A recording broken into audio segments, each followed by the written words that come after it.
En plein événement de la 21e session ordinaire de la CAC organisée à Kinshasa par le président de la République Félix Antoine Tshisekedi Tshilombo, Maître Joël Kitenge, communicateur privé du chef de l'État, accrédité à la présidence par le service des communications, en ordre avec la couverture et possédant son badge, Maître Joël Kitenge se voit arrêté hier en plein événement au chapiteau de l'OIA sur ordre du ministre Modéron Tsimba, pour l'avoir critiqué dans une de ses émissions.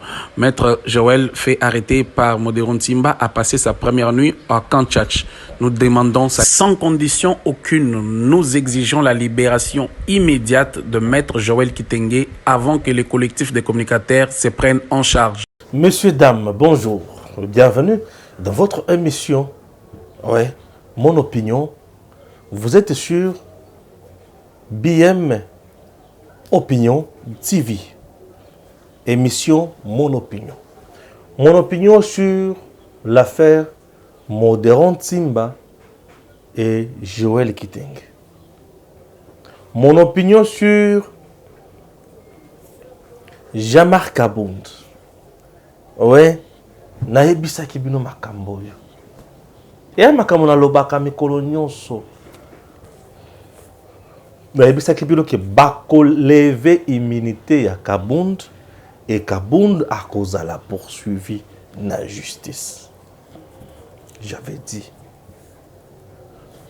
Ba signon nyonso ezalaki déjà au rouge.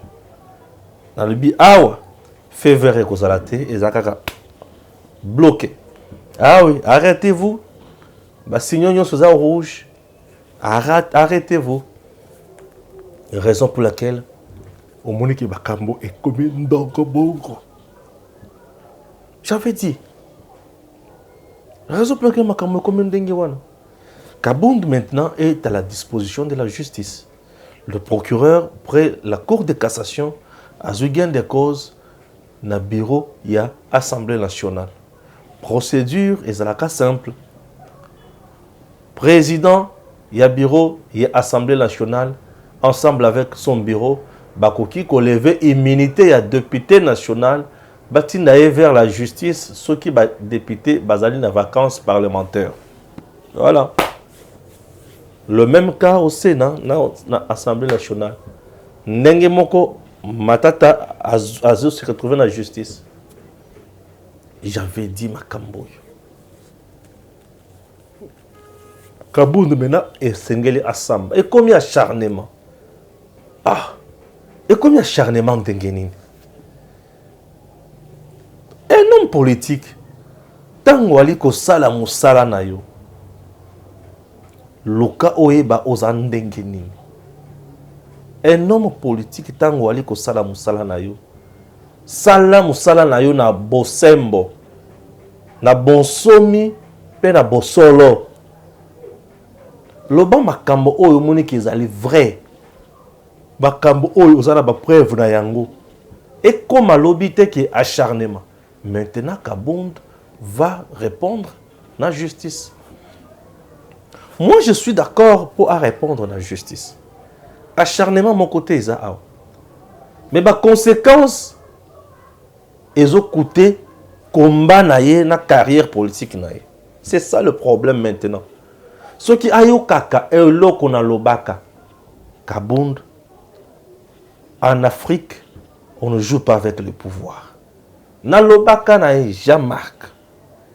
Au la point de presse, yeba makambo koloba. Au la ba sortie médiatique, yeba makambo koloba.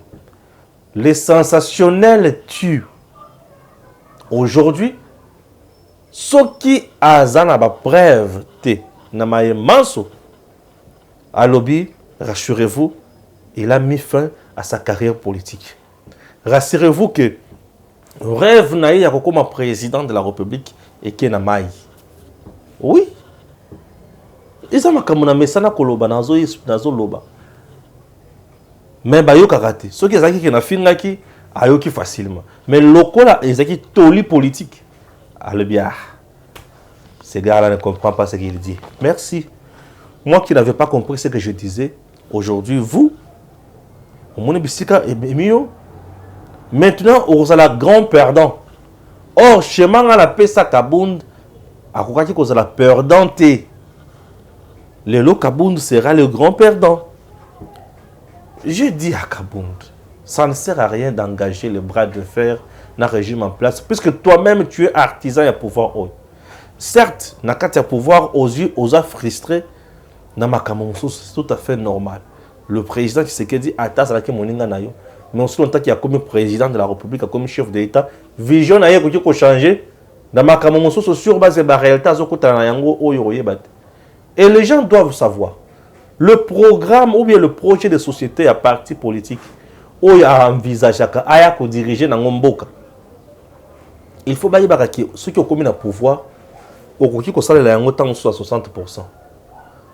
Peut-être au cours de la à 30%. Peut-être au cours de la à 50%. Pourquoi? Puisque tu vas rencontrer les réalités où il y a habité. Au cours de la Koloba est bien, mais comme ça c'est autre chose. Oui, parler c'est bien, mais faire c'est autre chose. Président Osala Moussala, il y a un qui est mécontent, il faut qu'il y ait un Osala Makamono Moussoussou. Oui.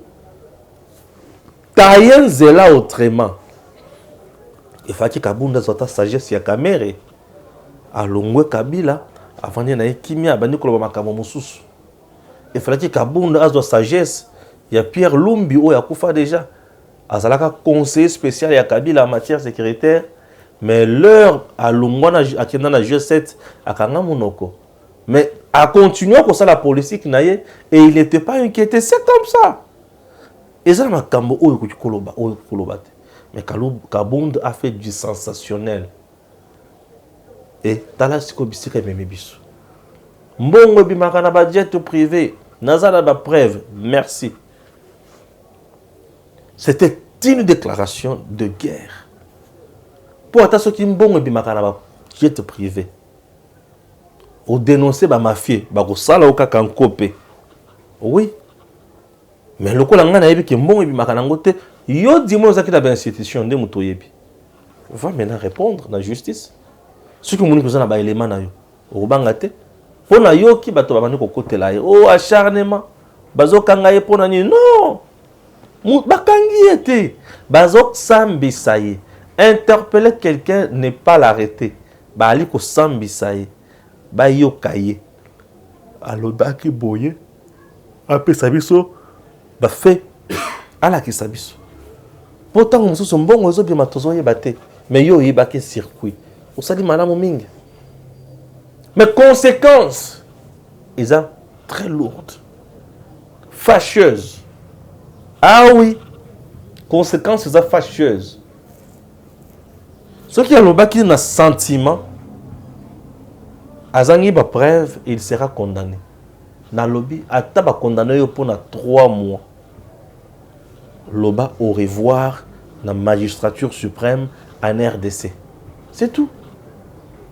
Et les couleurs de loba, les couleurs que vous allez pressé, que ça la pour bayo kayoba mon nanga naza, na ola kisa bango, tala bisike memio.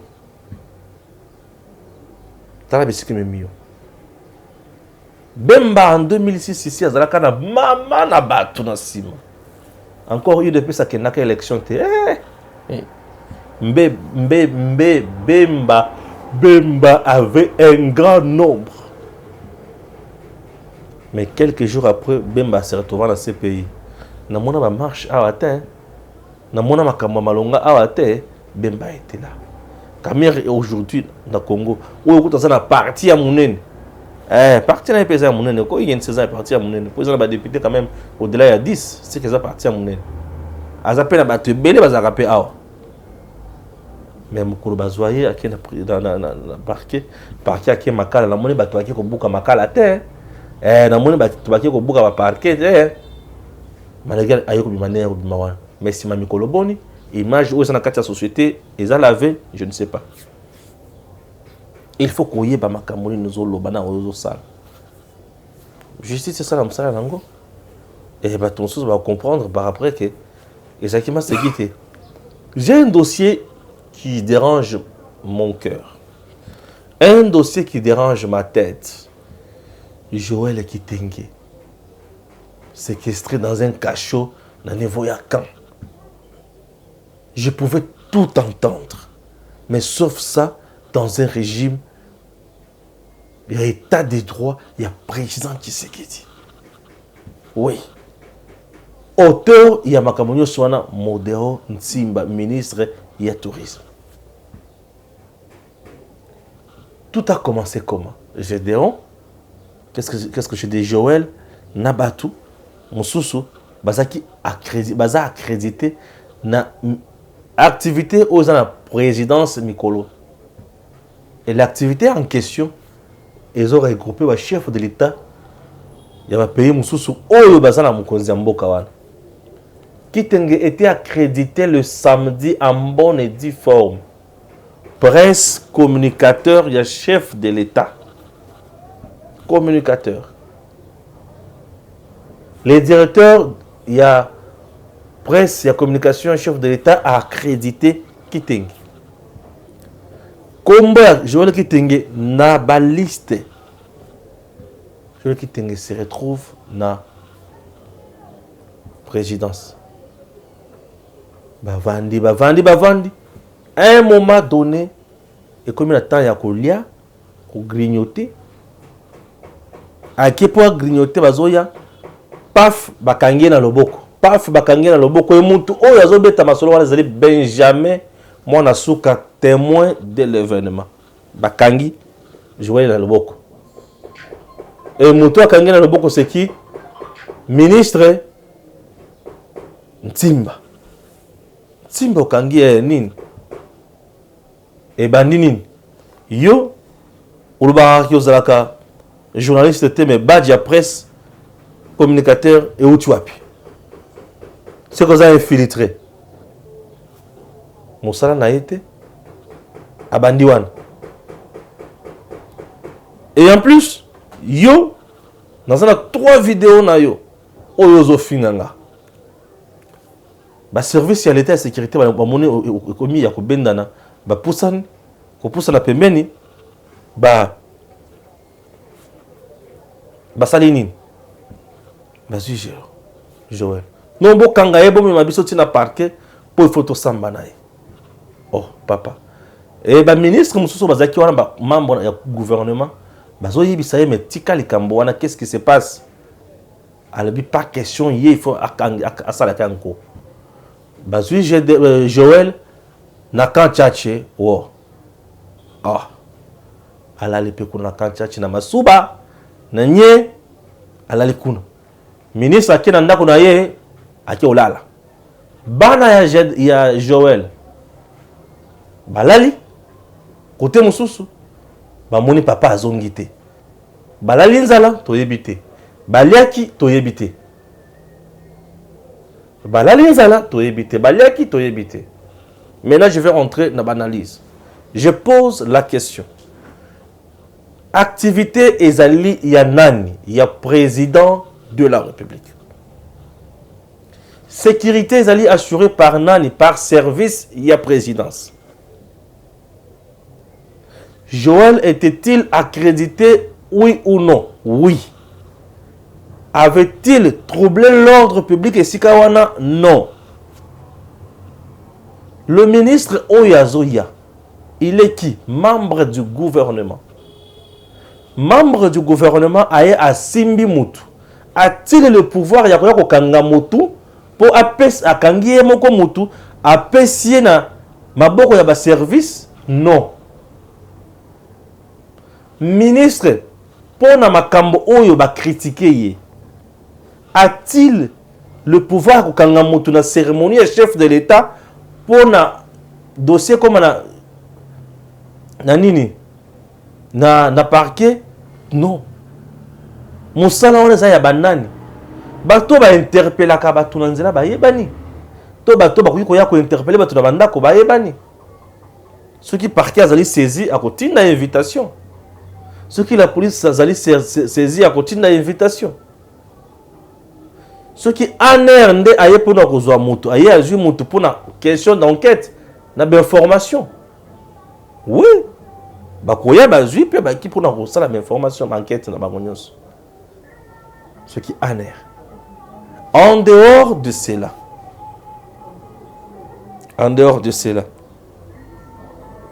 ce qu'a fait ministre pour Joël Alobi qui a salé 3 vidéos à critiquer.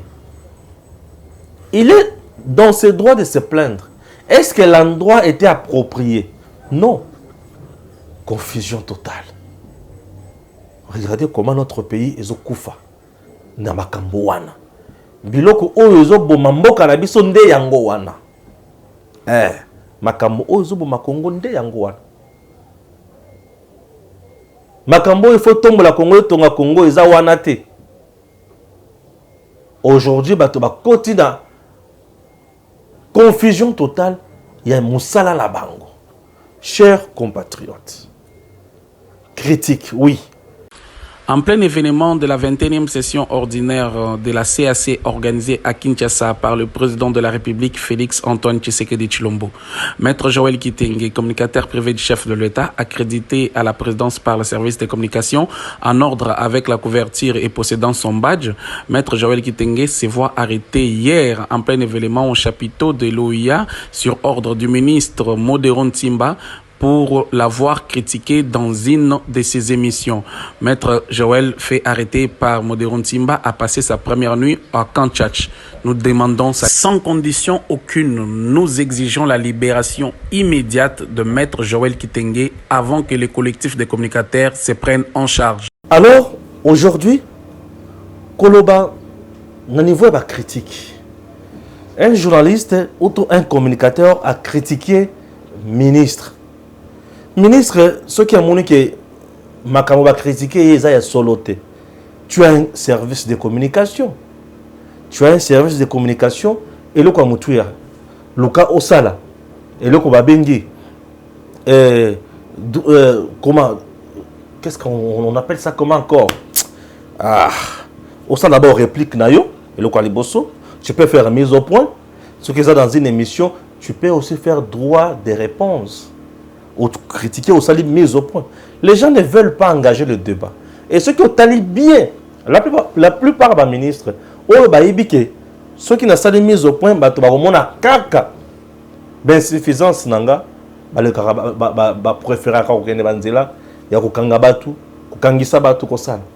nous dénonçons ça dans un état comme état où il y a état des droits.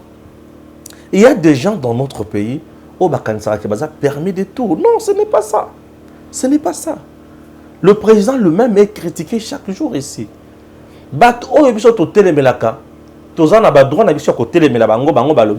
Répondre. Mais tout qui n'a pas mais le service à l'État, ils ont un droit à ça.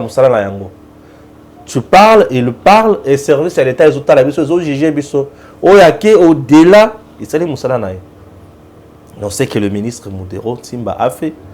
Et les Kelly, entendement à Bissonyoso, nous nous sommes dit, ça c'est de la méchanceté. C'est de la méchanceté pure et simple. Pourquoi? Puisque quand on critique ton action, il y a qu'à la mise au point. Il y a qu'à éclairer l'opinion. Et il y a des fois, on dit, par exemple, dans le but qu'il y a DGI, Moussa Salama Kitoko, tous les jours j'en parle, non? Mais le jour où il y aura un dossier dans DG, dans le but dans DG, il y a tel dossier, on a dit que déjà, il y a le mais quand je dis que pour eux, ils ont bien, là, le service, c'est fini, batik.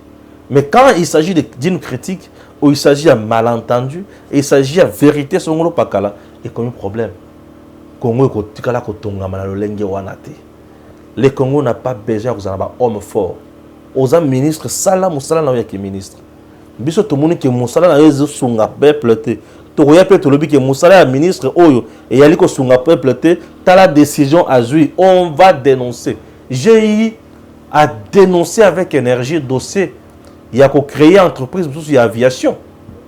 On a dénoncé chez Rebé Okende to dénoncer makasi.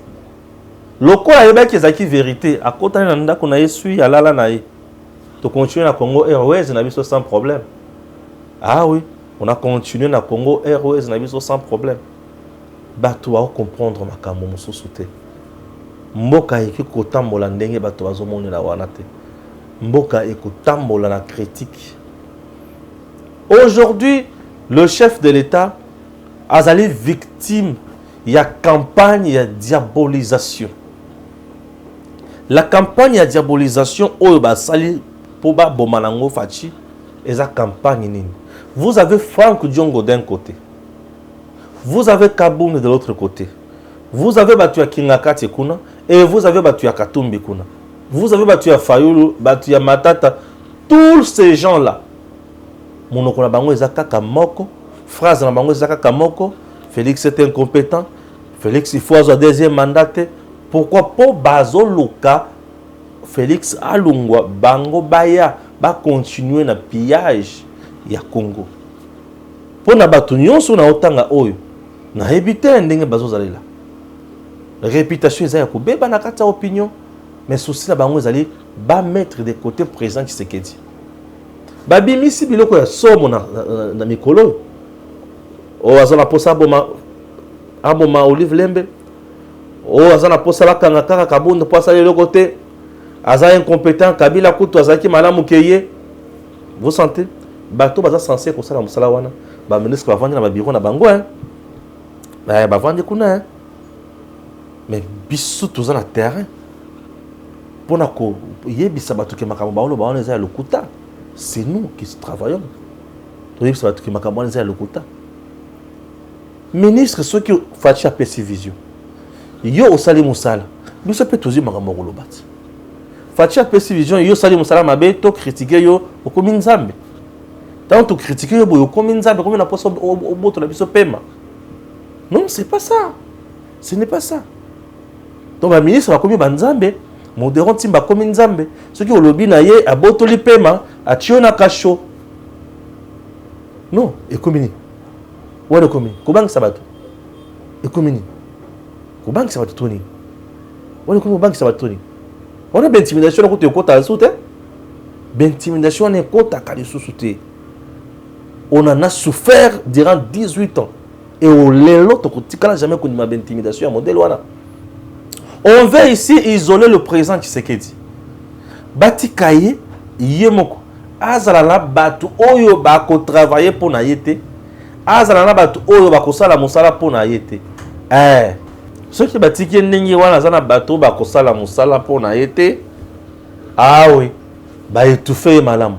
Et tout qui otani ba origine ba ministre belé oyo lelo. Bazala kati yako luka ko fina batu oyo ya président Tshisekedi. Et belé ba c'est pas Kabila hein. Ouais. Kopa bango ba ili toyebi yango te. Ah oui hein. Kopa pensa bango ba ili a toyebi yango te. Mais baza capable ya kosala oyo bango balingi hein. Et biso to kotika te. Personne ne va nous intimider pour tout tika. Peto goma pe maboko boy jamais. To goma maboko te. On va dénoncer ce qu'il faut, s'il faut le dénoncer. Au sali malamu tokoya tobi que monsieur le ministre tel a sali malamu. Au Sali Mabé, monsieur tel ministre à Sali Mabé. Donc, tel la moutounos. Oh, il y a Sala Mabé, Sala Mabé. Oh, il y a Sali Malam, Sali Malam. Oui, oh, il y a Sali Malam, Sali Malam. Ils ont ça la force. Aujourd'hui, le bateau bazar pour sa fatigue, atikala yemoko. Ba diminuer, ba ça la tout fatigue, azala. Na problème de communication. Oh, communication, ça déjà, on a les boité. Ils ont boité. Oh, tu vas lire la kambongo, la kambongo, bazolala. Ce qu'on bat, oh, bazana volonté avec le patriotisme, il faut pas miser les sous. Joël Kitenge et Sengeli va libérer. Sengeli va libérer. Et Sengeli va libérer. Oh, il est commis acharnement. Ils veulent maintenant asphyxier le président Tshisekedi. Il travaille avec des gens qui ont partagé vision na été. Et le coup là partager vision na été, balingi ye azala bongo ba étouffé ye. Po bango ba ya kozonga na Kabila lisusu. Po bazabana na ye. Oui, bazabana na ye. O sali mabe ezamabe. O sali malamu ezamalamu. Oui. To dorloté mon touté. Mon to sali mabe, sali mabe, sali malamu, sali malamu. Il y a deux ministres dans ce gouvernement. vous sentez vraiment que vous travaillez pour le bonheur du Congo. Bazali. Et il y a des ministres dans le gouvernement qui ont travaillé pour le malheur du peuple congolais. Pour la réflexion, et on ne peut pas accepter ça. Il y a un ministre, tu gères makambo ya l'État, ba critiquer yo na musala ozo sala, te ba critiquer yo te. Ah, yo communal, ba critiquer yo te. Président va critiquer, mais yo ba critiquer yo te. Non, non, non. On doit critiquer tout le monde. Non, non, non. Ba critiquer yo te ndengeni. Critique les autres pour la bombe. Te ba bomi yo te. On n'a pas attenté à ta vie. Mon toye pour la bombe yo te. Mon to à la lobby que oyo sali ya moni yango mabe. C'est son point de vue, il a émis son point de vue. A moni que oyo sali isa mabe, isa mabe selon lui. Yo koba la kosala. Yaka limbola invité muto na bureau na yo. Oui, peut ça audience. Oui, j'ai suivi ton émission. Tu as dit ça, tu as dit ça, tu as dit ça. Mais voilà la vérité, voilà la vérité. Et mon toit kozonga peine na plateau. Moi na kozonga na plateau. Non, s'il vous plaît. Je suis allé voir ministre tel. Voilà la vérité. Zabo, chers compatriotes. Tout continuer ce qu'on vérité. Et ça passe. Si réellement ce que tu fais, c'est pour le bien et c'est pour soutenir Tshisekedi, les chefs de l'État. Ceux qui ont ça makamona yo, pour la connuire na mukonzamboka. Simbate et qu'on s'appelle Sabiso à Tamokete. Merci Gims. Nous sommes tellement mécontents. Il y a le ministre modérant Simba Asali et ils ont là qui s'appelle un homme d'État. Et là qui s'abato, il faut se régler par compte. Et on ne peut pas accepter ça. Gédéon, je cite Gédéon beaucoup mieux. Joël doit regagner sa maison. Parce que là, c'est ses enfants. Baza, Ouana, n'a pas si. On ne peut pas accepter ça. Bisous, tout ça, parfois exposé dans ma cambouise belé, na balabala, na temps adverse, oh, bino bo vandi, kuna bozo lia bo omela. Mais nous, parfois, on nous pourchasse dans la banzela. Pour na makamoso, to soutenir dans mon konzamboka. Yo zela kumuna, yo muto Tshisekedi, mais ministre avandi wana. Okubima na cortège, bazo sécuriser yo, hein. Mais là, ce qui est dans le but vérité, dans la peuple, na cité, où il y a aussi la bien côté, yo zakuna na bambila. Merci. Suivons cette vidéo une fois de plus. En plein événement de la 21e session ordinaire de la CAC organisée à Kinshasa par le président de la République Félix Antoine Tshisekedi Tshilombo, Maître Joël Kitenge, communicateur privé du chef de l'État, accrédité à la présidence par le service des communications, en ordre avec la couverture et possédant son badge, Maître Joël Kitenge se voit arrêté hier en plein événement au chapiteau de l'OIA sur ordre du ministre Modéron Tsimba, pour l'avoir critiqué dans une de ses émissions. Maître Joël, fait arrêter par Modéron Tsimba, a passé sa première nuit à Kanchach. Nous demandons ça sans condition aucune. Nous exigeons la libération immédiate de Maître Joël Kitenge avant que les collectifs des communicateurs se prennent en charge.